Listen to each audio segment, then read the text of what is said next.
10월 29일 목요일 새벽입니다. 언제나 주님 우리의 소망 되시고 주 없이 하나님 모든 것은 헛될 수밖에 없습니다. 낮에나 밤에나 이 새벽에도 우리가 주님을 생각합니다. 우리 내 마음의 소망 되시는 주님 바라보십시다.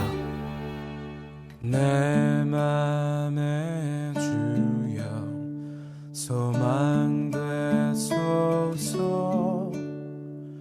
주 없이 모든 일 헛되어라. 밤에나 낮에나 주님 생각, 잘 때나 깰 때 함께 하소서.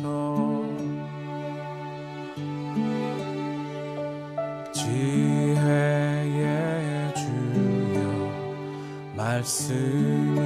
말씀으로써 언제나 내 안에 계십소서. 주는 내 아버지 나는 아들, 주 안에 내가 늘 함께하네.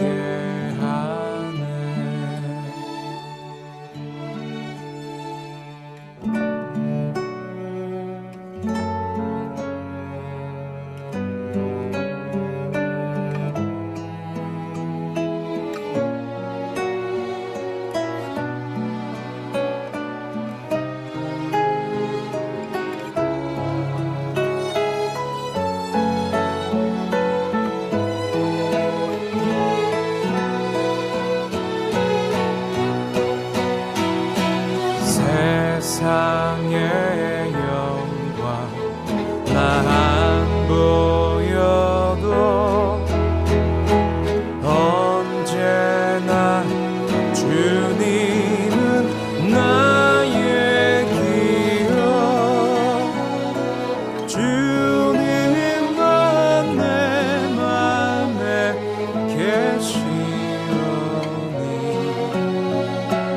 영원한 주님 참 귀하셔라. 어떠한 고난이 닥쳐와도 만유의 주여 소망 되소서.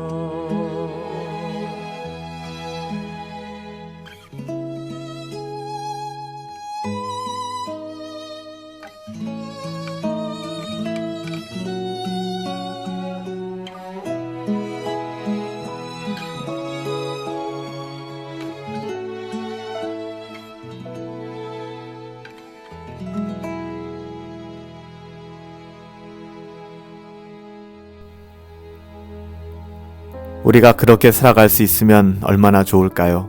낮에나 밤에나 우리의 호흡이 이어지는 모든 순간마다 주님 생각, 하나님 생각, 주님 사랑하는 그 마음으로 살아갈 수 있게 되기를 소원해 봅니다.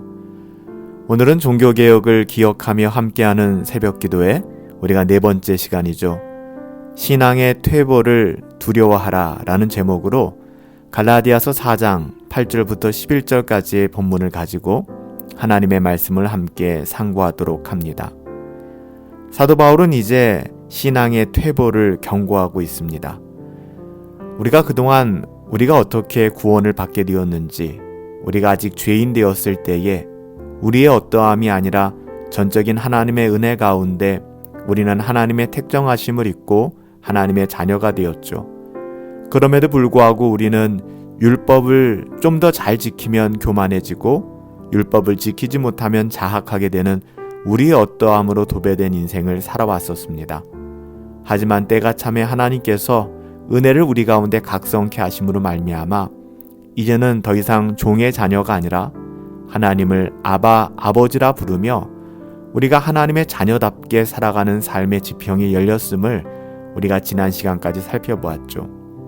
그럼에도 불구하고 하나님이 그렇게 은혜로 우리를 붙잡아 주셨는데 신앙의 퇴보 가운데 신앙을 역주행하는 인생들이 있다는 것이죠. 사도 바울은 갈라디아 교회를 향하여 신앙의 퇴보를 경고하고 있습니다.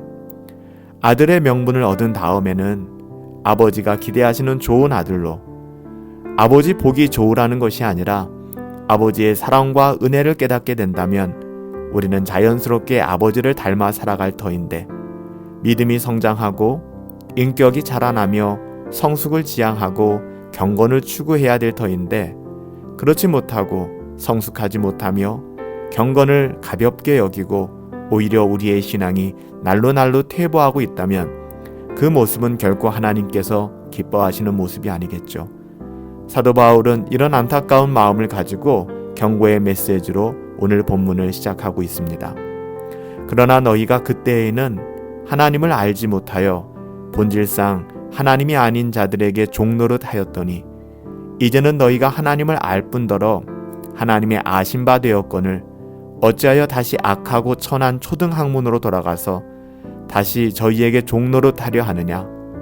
너희가 날과 달과 절기와 해를 삼가 지키더니 내가 너희를 위하여 수고한 것이 헛될까 두려워하노라. 참으로 그리스도를 체험하고 경험하고 정말로 그리스도를 만나며 정말 그리스도를 받아들일 때까지는 아무도 하나님을 안다고 주장할 수 없는 것 같아요.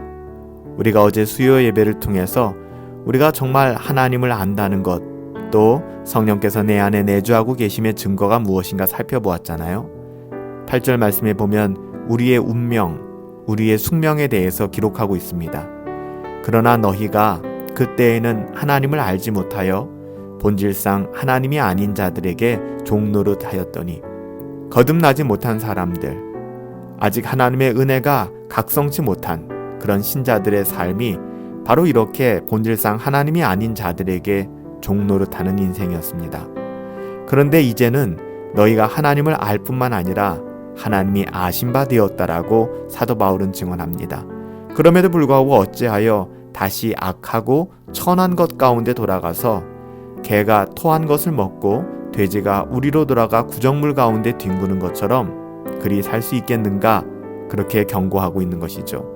우리가 하나님을 안다고 하지만 더 중요한 것은 하나님이 우리를 알고 계신다는 사실이에요. 여기서 우리 두 가지만 질문을 던져보십시다. 여러분은 정말 하나님을 알고 계세요? 그리고 하나님이 여러분들을 알고 계신다는 사실을 여러분 믿고 계십니까? 마태복음에 나타나는 비극 중에 하나입니다. 많은 사람들이 심판의 그날에 주님 앞에 나와서 말하기를, 주여 주여 내가 주의 이름으로 선지자 노릇하며 주의 이름으로 귀신도 쫓아내며 굉장히 많은 일을 했습니다. 이건 철로역정의 마지막 부분 무지가 했던 그 말이기도 하죠. 그러나 주님께서는 그들을 향해 밝히 말씀하셨습니다. 내가 너희를 도무지 알지 못하니라. 이 세상에서 가장 비참한 사람이 있다면 평생 교회에 출석하고 또 하나님을 잘 믿고 있다 스스로 생각하지만 또 여러 가지 봉사도 했지만 마지막 날 주님이 모르시겠다고 하는 사람이 아닐까요? 여러분, 이것은 얼마나 큰 비극인지 모르겠습니다. 정말 주님이 우리를 알고 계신 것일까요? 주님이 나를 아신다라고 주장하기 위해서는 우리의 자의적인 신앙이 아니라 성경대로 하나님을 알아야만 합니다. 우리 마음대로 하나님을 아는 것은 아무 소용이 없어요. 하나님이 계시하신 영광스러운 이 말씀, 솔라 스크립투라, 오직 이 성경에 의해서 우리는 그 하나님께 부딪혔고 참으로 그 하나님에 대한 지식을 갖게 되는 것 아니겠습니까? 여러분 정말 그러십니까? 그래서 사도 바울은 이렇게 증언하는 것이죠. 이제 너희가 하나님을 알 뿐더러 하나님이 아신 바 되었거늘. 여러분, 이것은 축복입니다. 그런데 어찌하여 다시 약하고 천한 것 가운데 돌아서서 다시 저희에게 종노릇 하려 하느냐, 세상에 종노릇 하려 하느냐 라고 반문하고 있는 것입니다. 사랑하는 여러분, 우리가 율법, 하나님이 주신 율법을 결코 나쁘다라고 이야기할 수 없습니다.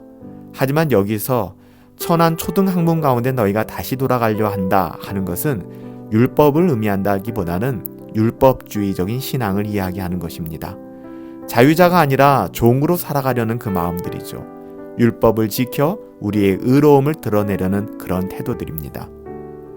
복음을 받아들인 사람, 성령에 의해 지배된 삶을 살아가는 사람들은 자연스럽게 그 율법을 성취할 수밖에 없습니다. 거룩한 삶을 추구하며 살아갈 수밖에 없는 것이죠.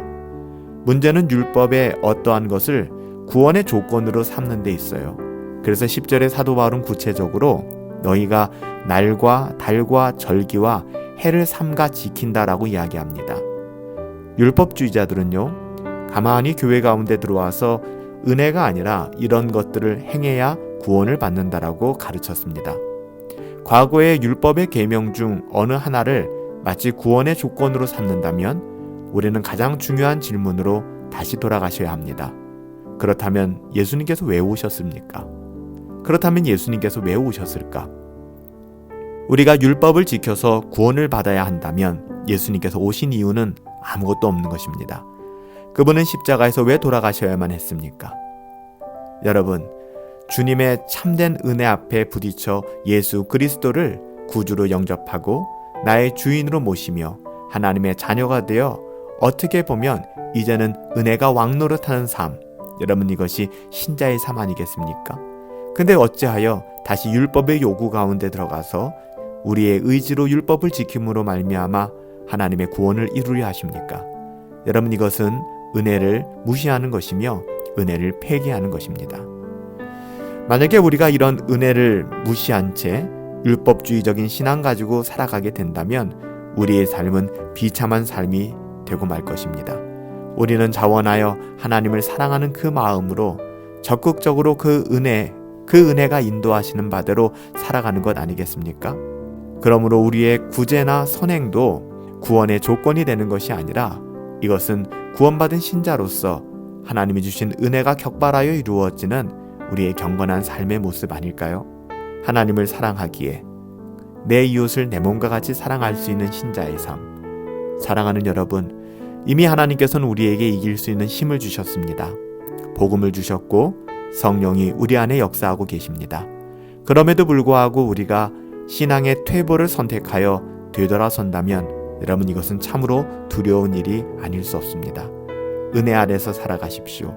은혜 안에서는 드리는 것이 감사하며 드리는 것이 즐겁고 감격이며 영광입니다.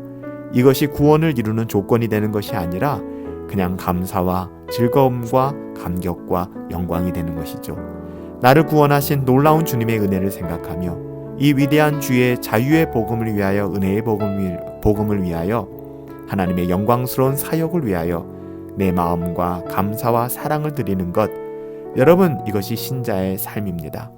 은혜 아래서 성숙하고 또 은혜 안에서 감사하며 이렇게 살아가는 신자의 태도, 이것이 바로 하나님께 영광이 되어지는 것이죠.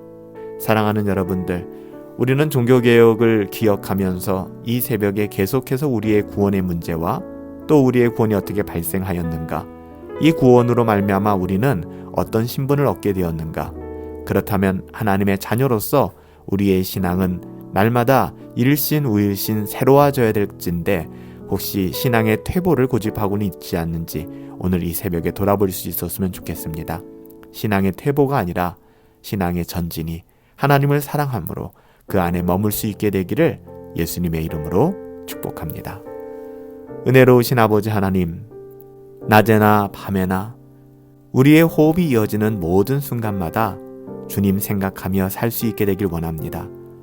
주님 생각하며 살아야 된다, 너무 답답해 라는 것이 아니라 주님 생각하는 것이 너무 좋기에 자연스럽게 우리가 눈을 떠서 바라보는 모든 곳에서 주님 마음 품고 살아갈 수 있도록 하나님 은혜를 베풀어 주시옵소서. 하나님, 우리를 구원하셨습니다. 뿐만 아니라 우리 안에 계신 성령 하나님께서 우리 가운데 역사하시며 우리에게 허락하신 많은 은혜의 경건의 도구들을 통하여 우리의 신앙을 진보하게 하셨습니다. 그럼에도 불구하고 자의적인 신앙이나 게으름에 빠져서 신앙의 퇴보를 이루지 않게 하여 주시옵시고, 우리의 신앙이 만약 퇴보하고 있다면 이를 두려워하게 하시고 날마다 하나님의 은혜를 구하며 정말 새롭게 우리의 신앙을 도전하며 세워갈 수 있도록 은혜 베풀어 주시옵소서. 오늘 하루의 삶 가운데에도 하나님 우리의 신앙의 퇴보가 아니라 진보가 있게 하여 주시고 합력하여 선을 이루는 놀라운 은혜를 경험할 수 있도록 역사하여 주시옵소서. 주님 감사합니다. 예수님의 이름으로 기도하옵나이다. 아멘. 하나님의 은혜가 우리 가운데 있게 되길 원합니다. 여러분, 오늘이 10월 29일인데요. 우리가 노회 주간으로 분당 허브교회가 처음으로 우리가 설립 예배를 드렸던 게 10월 29일입니다. 우리 교회가 5년 전에 목사님들을 모시고서 예배당에서 설립 예배를 드렸었는데 그날의 처음 마음들을 다시 한번 돌아보았으면 좋겠어요. 그때와 돌아보아 신앙이 퇴보하는 것이 아니라 우리의 신앙이 날마다 진보해 나갈 수 있게 되기를 예수님의 이름으로 축복합니다. 승리합시다.